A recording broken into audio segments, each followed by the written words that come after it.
الحمد لله رب العالمين والعاقبة للمتقين والصلاة والسلام على أشرف الأنبياء والمرسلين أما بعد فأعوذ بالله من الشيطان الرجيم بسم الله الرحمن الرحيم والعصر إن الإنسان لفي خسر إلا الذين آمنوا وعملوا الصالحات وتواصوا بالحق وتواصوا بالصبر صدق الله العظيم. ناظرین کرام السلام علیکم ورحمۃ اللہ وبرکاتہ۔ پروگرام جستجو میں دل کی اتھا گہرائیوں سے میں آپ میں سے ہر ایک کو خوش آمدید کہتا ہوں۔ امید کرتا ہوں آپ تمام احباب بخیر و عافیت ہوں گے اور یہ دعا کرتا ہوں کہ اللہ کریم آج کی رات اور آنے والے دن کے ہر طرح کے شر سے آپ میں سے ہر ایک کی حفاظت فرمائے، اور اللہ کریم آج کی رات اور آنے والے دن کی ہر طرح کی خیر و برکت سے ہم سب کو حصہ نصیب فرمائے۔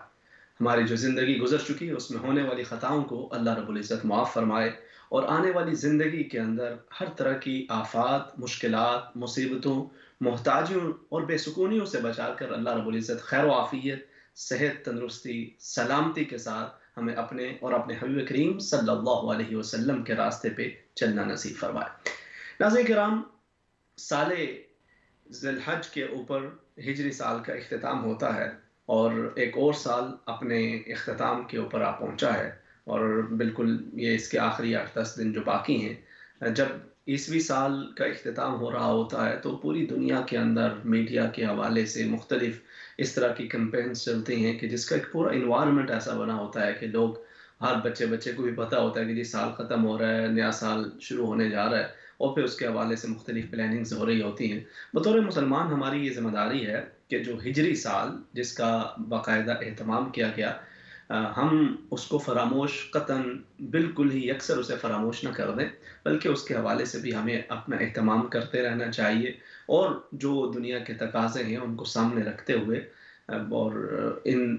دنوں کے اوپر بھی اپنی سال گزشتہ اور آئندہ آنے والے سال کے حوالے سے ایک نظر ضرور ڈالنی چاہیے۔ کل میں نے اس کے ایک پہلو پہ بات کی تھی، آج اس کے دوسرے پہلو پہ میں بات کر رہا ہوں کہ آخر یہ سال کا آغاز کیسے ہوا، پہلے کیا صورتحال تھی، اور پھر کیا وجوہات ہیں کہ ہجرت سے اس کا آغاز کیا گیا، اور پھر محرم ہی سے اس سال کا، اس ہجری سال یا اسلامی سال کا آغاز کیوں کیا گیا۔ اس کی بھی مختلف وجوہات ہیں، وہ چیزیں بھی سامنے رکھتے ہیں، اور پھر ساتھ انشاءاللہ ہم ابھی سے کچھ اس کی تیاری شروع کر دیتے ہیں کہ محرم الحرام جو کہ حرمت والے مہینوں میں سے ایک اہم مہینہ ہے، اس مہینے سے اسلامی سال کا آغاز ہو رہا ہے، تو اس کا بھی کچھ اہتمام ہم ضرور کرنے کی انشاءاللہ کوشش کریں، تاکہ جو بھی بابرکت دن گزرتے ہیں ہماری زندگی کے اندر ہم اس سے زیادہ فائدہ اٹھا سکیں۔ سب سے پہلے تو اس بات کی طرف آ جاتے ہیں کہ آخر ہجری سال سے اسلامی سال کا آغاز کیوں ہوتا ہے۔ نبی کریم صلی اللہ علیہ وسلم کے وصال کے بعد جناب سیدنا ابوبکر صدیق رضی اللہ تعالی عنہ کی خلافت رہی، اس کے بعد جناب سیدنا عمر فاروق رضی اللہ تعالی عنہ خلیفہ بنے، تو تقریباً 17 ہجری کے اندر حضرت ابو موسیٰ اشعری رضی اللہ تعالی عنہ نے حضرت عمر فاروق رضی اللہ تعالی عنہ کو ایک خط لکھا، اس میں یہ گزارش کی کہ آپ جو خط لکھتے ہیں، احکامات دیتے ہیں، ان احکامات کے اندر ڈیٹ واضح نہیں ہوتی، یعنی یہ تو ہوتا ہے کہ آپ یہ کام کیا جائے، لیکن اس کے اندر تاریخ نہیں ہوتی کہ کب کیا جائے اور کب یہ حکم ملا ہے، کب اس کو مکمل کرنا ہے، اور کب اس کو مکمل کیا گیا، اگلا بندہ بھی اس حوالے سے کوئی واضح نہیں بتا پاتا۔ تو اس وجہ سے پہلے تو صرف وہ اتنی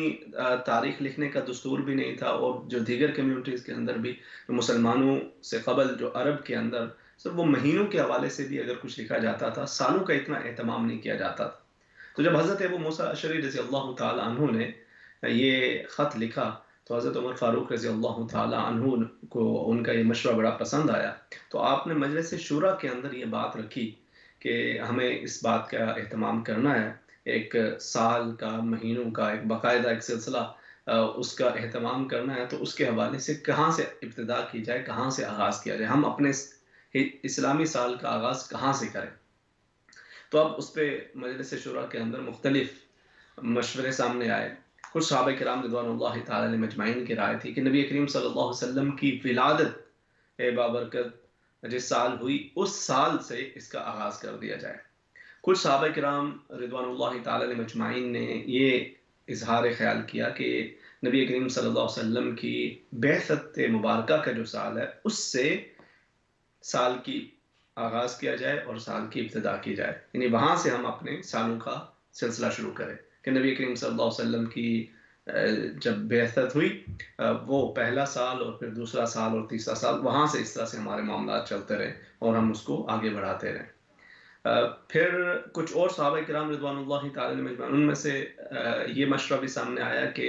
جو ایک اہم ترین اللہ رب العزت نے اپنے حبیب کریم صلی اللہ علیہ وسلم کو شرف اور مقام عطا فرمایا تھا، جو کہ اسراء و معراج کے حوالے سے تھا، وہاں سے سال کا آغاز کیا جائے۔ ایک بہت ہی یونیک جرنی تھی، ایک بہت ہی خاص شرف، خاص مقام تھا، تو وہاں سے اس کا آغاز کیا جائے۔ اور پھر اس کے ساتھ ساتھ ایک سلسلہ اور ایک رائے یہ بھی سامنے آئی کہ نبی کریم صلی اللہ علیہ وسلم کے وصال مبارک سے سال کا آغاز کر دیا جائے کہ وہاں سے ہمارا سلسلہ شروع ہوتا ہے۔ پھر کچھ صحابہ کرام رضوان اللہ تعالی مجمعین کی یہ رائے تھی کہ ہجرت کا جو سال تھا وہ بڑا اہم سال تھا، وہاں سے اس سلسلے کا آغاز کیا جائے۔ تو اب یہ تمام آراء موجود ہوئیں اور پھر اس میں سے بالآخر اتفاق یہ آیا کہ ہجرت کا جو سال تھا وہاں سے ہم اپنے سال کا آغاز کریں گے، کیونکہ ہجرت کا سال بہت ہی اہمیت کا سال ہے تاریخ اسلام کے اندر۔ یہی وہ سال تھا کہ اس میں پہلی مرتبہ مسلمانوں کو، نبی کریم صلی اللہ علیہ وسلم کو آزادی کے ساتھ اللہ رب العزت کی عبادت کا موقع ملا۔ یہی وہ سال تھا کہ جس سال پر نبی کریم صلی اللہ علیہ وسلم نے مدینہ طیبہ کے اندر پہلی مسجد کی بنیاد رکھی۔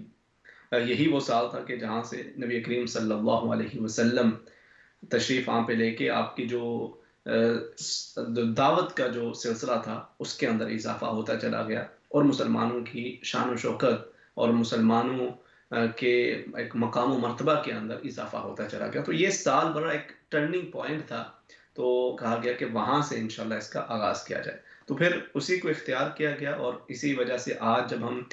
بات کرتے ہیں ہجری سال کی تو یہ اس کی نسبت پھر اسی ہجرت کے ساتھ ہوتی ہے کہ نبی کریم صلی اللہ علیہ وسلم نے جو ہجرت فرمائی تھی اس کے بعد اب اتنے سال ہو چکے ہیں، 1400 سال، پھر اسی طرح سے پہلے 1300 سال، 1200 سال، 1100 سال، یہ سلسلہ اس طرح سے وہ پھر امت مسلمہ کے اندر جاری و ساری رہا۔ ایک چیز تو یہ ہوگی۔ دوسری چیز یہ تھی کہ اب مہینوں میں سے بھی تو کسی ایک مہینے کو چننا ہے کہ جہاں سے اس سال کی ابتدا کی جائے، یعنی سال کے 12 مہینے ہیں۔ یہ تو ہو گیا کہ ہمیں نبی کریم صلی اللہ علیہ وسلم کے ہجرت کے سال کو پہلا سال بنا لینا ہے اور وہاں سے ہمارے اس سال کا آغاز ہو جائے گا۔ لیکن اب سوال یہ پیدا ہوتا ہے کہ کس مہینے کو پہلا مہینہ قرار دیا جائے،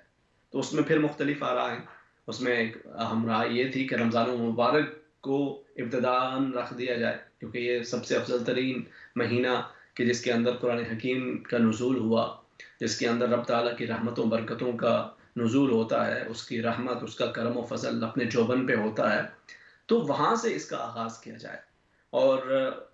اس کے جو برکات ہیں وہ بھی انسان ساتھ سمیٹے اور اس سے پھر نئے سال کا آغاز کیا جائے۔ دوسری رائے یہ آئی کہ اس کا آغاز رجب سے کیا جائے، رجب کے مہینے سے شروع ہو کر، کیونکہ وہ بھی ایک حرمت والے مہینوں میں سے ایک اہم مہینہ ہے، تو وہیں سے اس کا آغاز کیا جائے۔ پھر ایک رائے یہ بھی آئی کہ ربیع الاول کا مہینہ ہے تو ربیع الاول کے مہینے سے اس کا آغاز کیا جائے کہ نبی کریم صلی اللہ علیہ وسلم کا جو سفر ہجرت اپنا ہے وہ اسی ربیع الاول کے مہینے کے اندر آپ نے آغاز فرمایا تھا، تو وہاں سے اس کا آغاز کیا جائے۔ پھر ایک رائے آئی کہ محرم الحرام کے مہینے سے اس کا آغاز کیا جائے۔ اب یہ تمام رائے موجود تھی، اس کے پیچھے اپنی اپنی حکمت موجود تھی، لیکن پھر جناب سید عمر رضی اللہ تعالی عنہ نے یہ فیصلہ فرمایا کہ ہم محرم الحرام سے اس کا آغاز کریں گے، اور اس کی ایک وجہ تو یہ ہے کہ یہ جو سفر ہجرت کا آغاز جو ہوا تھا وہ محرم کے مہینے سے صحابہ کرام رضوان اللہ تعالی مجمعین کو نبی کریم صلی اللہ علیہ وسلم نے اجازت عطا فرما دی تھی کہ آپ ہجرت کر کے مدینہ طیبہ کی طرف تشریف لے جا سکتے ہیں، کیونکہ وہ جو انصار تشریف لائے تھے حج کے موقع پہ، وہ تشریف لائے اور وہاں پہ پہلی ملاقات کی، اور وہاں پہ نبی کریم صلی اللہ علیہ وسلم کو دعوت دی کہ اگر یہاں پہ آپ کے لیے مشکلات ہیں تو آپ ہماری طرف تشریف لے آئیے، اور وہاں پہ آپ اپنی دعوت و تبلیغ کا کام کھلے دلوں اس کو آپ جاری رکھیے۔ تو جو صحابہ کرام رضوان اللہ تعالی مجمعین کی ہجرت کا آغاز ہوا مدینہ طیبہ کی طرف، تو وہ چونکہ محرم الحرام سے ہی تھی، اور پھر خود نبی کریم صلی اللہ علیہ وسلم تقریباً 8 ربیع الاول کو آپ وہاں پہ تشریف لے گئے، تو وہاں پہ تو اس سفر ہجرت کی گویا تکمیل ہو گئی، لیکن آغاز چونکہ یہاں سے ہوا تھا تو اس وجہ سے یہ زیادہ مناسب ہے کہ یہیں سے سال کے مہینوں کی ابتدا بھی کی جائے۔ اور دوسری اس کی حکمت یہ بھی تھی کہ جب انسان مسلمانان عالم دنیا بھر سے حج کے لیے ذی الحج کے اندر حاضر ہوتے ہیں بیت اللہ شریف، تو یہ ایک ایسا اہم موقع ہوتا ہے کہ اس کے بعد ایک نیو بگیننگ ہو رہی ہوتی ہے کہ نبی کریم صلی اللہ علیہ وسلم نے ارشاد فرمایا کہ جو شخص حج کرتا ہے، فسق و فجور سے بچتا ہے، حج کے لوازمات کو پورا کرتا ہے، تو وہ اس طرح سے لوٹ کے آتا ہے کہ جیسے آج ہی اس کی ولادت ہوئی ہو، گناہوں سے وہ پاک صاف ہوتا ہے، اور بالخصوص حقوق اللہ کے معاملات کے اندر اللہ رب العزت اپنے فضل و کرم کا معاملہ فرماتا ہے، تو جیسے ان کی ایک نیو بگننگ، ایک نیو لائف شروع ہو رہی ہے، تو اسی طرح سے مسلمانوں کے لیے بھی اس سال کا آغاز وہاں سے کیا جائے، گویا وہ اپنے پچھلے سال کا محاسبہ کرتے ہوئے اس سال نو کا آغاز اس طرح سے کرے کہ انہیں اس بات کا احساس رہے کہ ہمیں اب اس نئے سال کے اندر اپنی ایک نئی زندگی کا آغاز کرنا ہے جو دنیاوی اعتبار سے بھی اور اخروی اعتبار سے بھی پہلے سے زیادہ بہتر ہو۔ تو یہ وہ مختلف حکمتیں تھیں کہ جس سے جو آغاز ہے وہ ہجرت کے سال کا آغاز، سفر ہجرت نبی کریم صلی اللہ علیہ وسلم کے، اور اسی طرح پھر اس سال کے مہینوں کا، ہجری سال کے مہینوں کا آغاز محرم الحرام سے کیا گیا۔ اچھا، اب یہ جو سفر ہجرت ہے نا، یہ انتہائی اہم ترین سفر ہے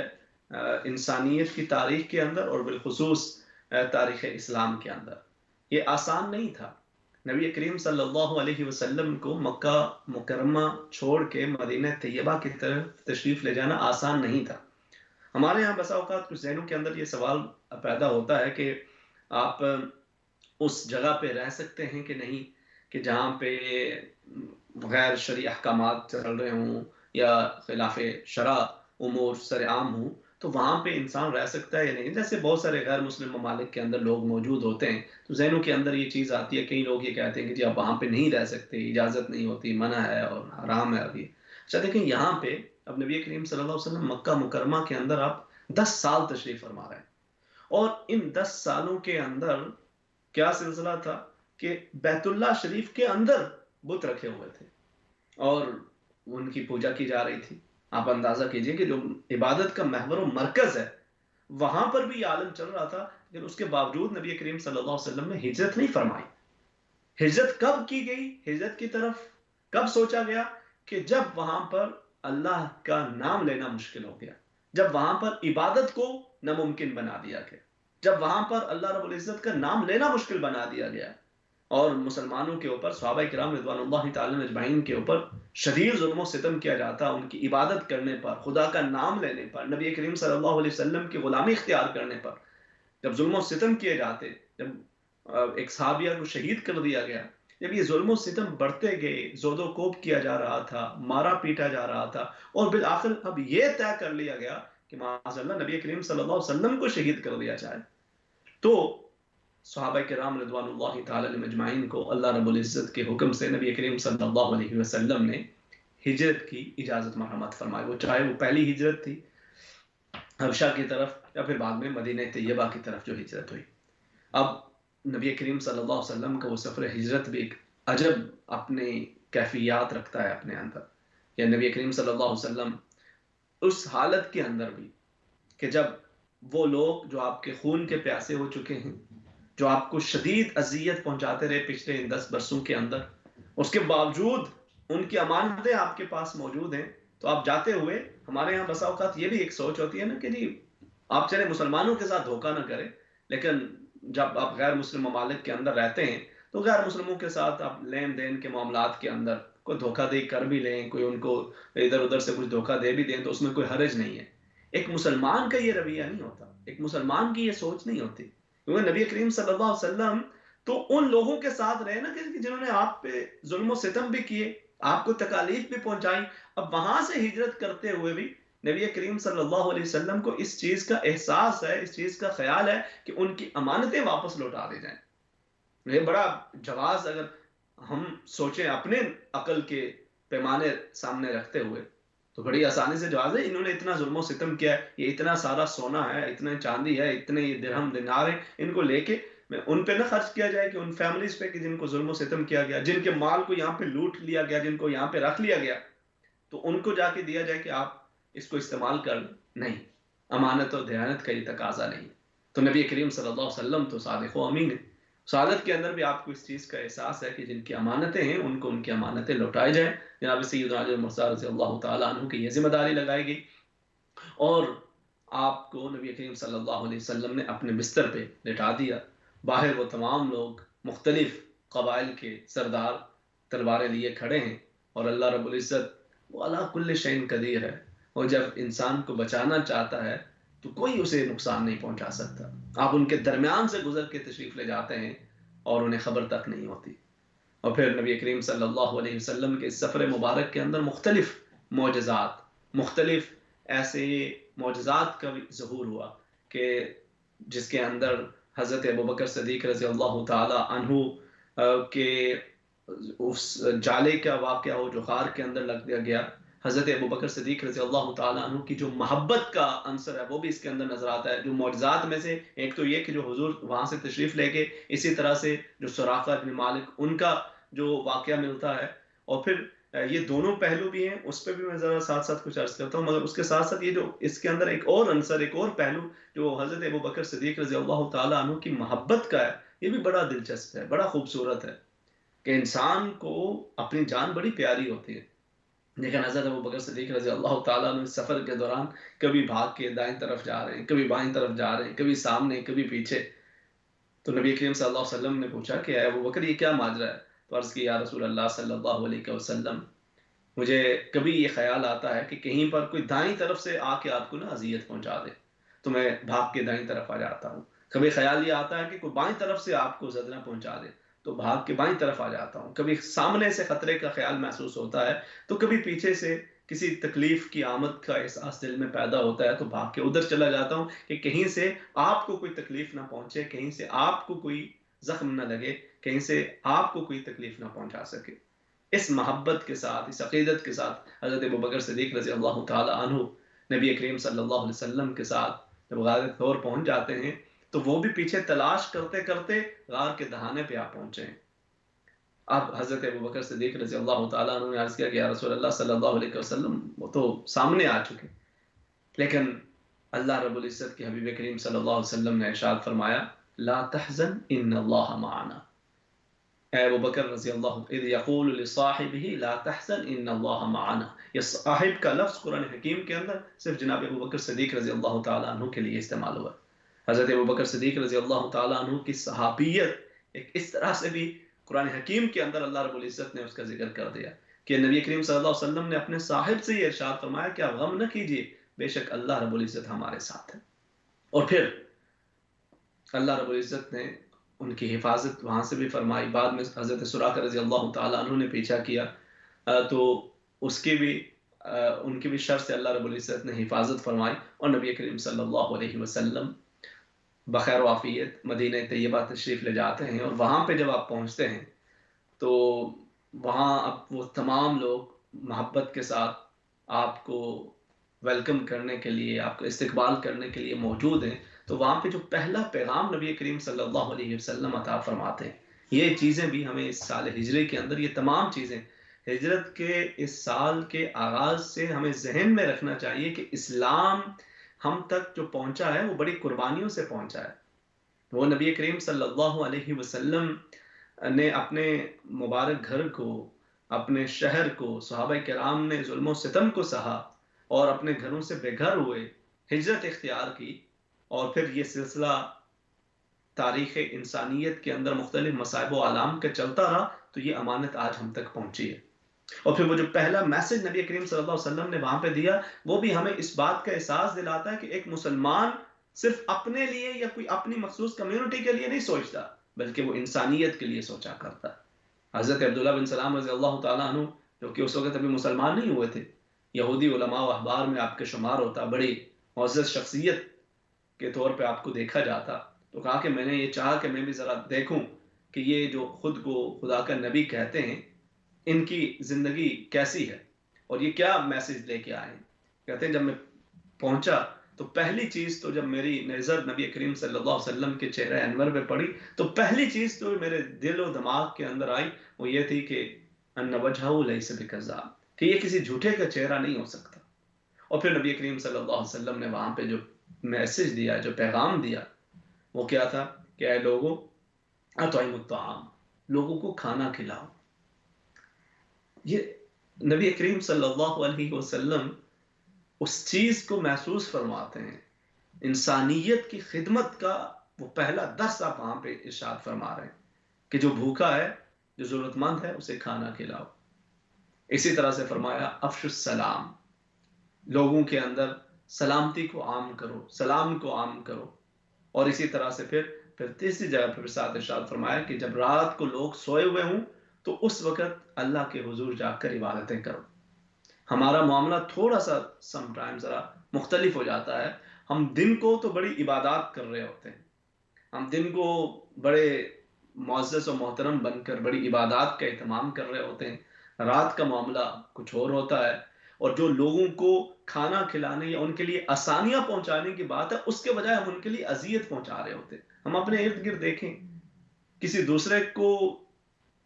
آسانی پہنچانا تو شاید آسان ہوتی ہے اور لوگ کبھی نہ کبھی یہ عمل کر بھی لیتے ہیں، مگر اپنے ارد گرد بہت سارے لوگ ہیں ان کو تکلیف پہنچائی جا رہی ہوتی ہے، اس میں وہ والدین ہوں، وہ بہن بھائیوں میں سے کوئی ہو، وہ ساس بہو میں سے کوئی ہو، وہ بچوں میں سے کوئی ہو، ان کے لیے بھی آسانیاں پیدا کرنا، اپنے رشتوں کا خیال کرنا اور اپنے ارد گرد لوگوں کی ضروریات کو پورا کرتے رہنا، یہ اسلام کی تعلیمات کا محور و مرکز بھی ہے اور اسی کے اندر کامیابی بھی ہے۔ تو یہ نبی کریم صلی اللہ علیہ وسلم نے وہ جو تعلیمات وہاں پہ ارشاد فرمائے، ہمیں اس کی طرف بھی توجہ کرنی ہے۔ اور اس کے ساتھ ساتھ ناظرین کرام، یہ جب بھی اس طرح کے مواقع آئیں، ہمیں اپنی دنیا اور آخرت دونوں کے حوالے سے متوجہ رہنا چاہیے کہ ہم کیسے اسے بہتر کر سکتے ہیں۔ ہوتا کیا ہے کہ بسا اوقات انسان اللہ رب العزت کی عبادت سے، اس کی تعلیمات سے، اس کے فرامین سے اس قدر غافل ہوتا ہے کہ یہ غفلت اس کے دل پہ جم سی جاتی ہے، اسے احساس ختم ہو جاتا ہے۔ کتنے سال آتے ہیں، کتنے اہم مواقع آتے ہیں، گزرتے چلے جاتے ہیں، اسے احساس ہی نہیں پیدا ہوتا کہ مجھے واپس لوٹنا ہے، اسے احساس ہی نہیں پیدا ہوتا کہ وہ اپنے رب کے حضور جواب دہ بھی ہوگا۔ تو ایسے مواقع سے ہمیں اللہ رب العزت کے حضور دعا کرتے رہنا چاہیے، پہلے کہ وہ ہمیں غفلت سے بچائے، اور پھر اس کے بعد ہمیں ساتھ ساتھ اہتمام بھی کرنا چاہیے اور اللہ رب العزت کی رحمت پہ توقع رکھنی چاہیے کہ وہ رب تعالیٰ ہماری خطاؤں کو معاف فرما کر ہمیں اپنی رحمت اور اپنی بخشش میں سے حصہ نصیب فرمائے گا۔ وہ ایک بڑا خوبصورت واقعہ ہے جو سیدنا امیر حمزہ رضی اللہ تعالیٰ عنہ کو وحشی رضی اللہ تعالیٰ عنہ نے جب شہید کیا تو ظاہر بعد میں وہ چونکہ اسلام لے آئے تھے، تو نبی کریم صلی اللہ علیہ وسلم تو مدینہ طیبہ میں تھے، اب انہوں نے مکہ مکرمہ سے ایک عرضی پیش کی کہ عرض کیا کہ میں یہ چاہتا ہوں کہ میں اسلام قبول کر لوں، لیکن ایک آیت مبارکہ کے اندر 3 چیزیں ذکر کی ہیں کہ جو اللہ کی شدید ناپسندیدہ ہیں، وہ تینوں اعمال میں کر چکا ہوں، تو مجھے خیال آتا ہے کہ میرے لیے کوئی معافی کا سامان نہیں ہے، لہٰذا میں حاضر نہیں ہو پا رہا۔ وہ کیا تھی؟ والذین لا يدعون مع اللہ الہا آخر، يدع مع اللہ الہا آخر، کہ جو اللہ کے بندے ہیں وہ اللہ کے ساتھ کسی کو شریک نہیں ٹھہراتے، ولا يقتلون النفس التي حرم اللہ الا بالحق، کسی کو قتل نہیں کرتے، زنا کے اندر مبتلا نہیں ہوتے، ومن يفعل ذلك يلقى اثاما، جس نے یہ کیا تو اس کے لیے دردناک عذاب ہے۔ تو انہوں نے خط لکھا، عرضی پیش کی کہ اللہ کے نبی، میں تو یہ تینوں اعمال کا مرتکب ہوں، تو کیا میرے لیے بھی کوئی معافی کی صورت ہے؟ تو اللہ رب العزت نے یہ آیت مبارکہ نازل فرمایا کہ الا من تاب وآمن وعمل عملا صالحا، کہ جو توبہ کر لیں، ایمان لے آئیں، عمل صالح کریں، تو اللہ رب العزت ان کی توبہ کو قبول فرما لیتا ہے اور ان کی بخشش کا اہتمام فرماتا ہے۔ تو اب انہوں نے مزید آگے کیا عرض کیا اور کس طرح سے پھر اللہ رب العزت کی رحمت اور نبی کریم صلی اللہ علیہ وسلم کی شفقت کا اظہار ہوتا ہے، اس کے حوالے سے بھی میں انشاءاللہ عرض کروں گا، لیکن ہم سبھی اس بات کا اہتمام کریں کہ سال کے اس اختتام اور نئے سال کے آغاز سے پہلے ہم اپنی زندگی دنیا اور آخرت ہر حوالے سے بہتر بنانے کا ارادہ کریں۔ اللہ کریم ہمیں توفیق عطا فرمائے۔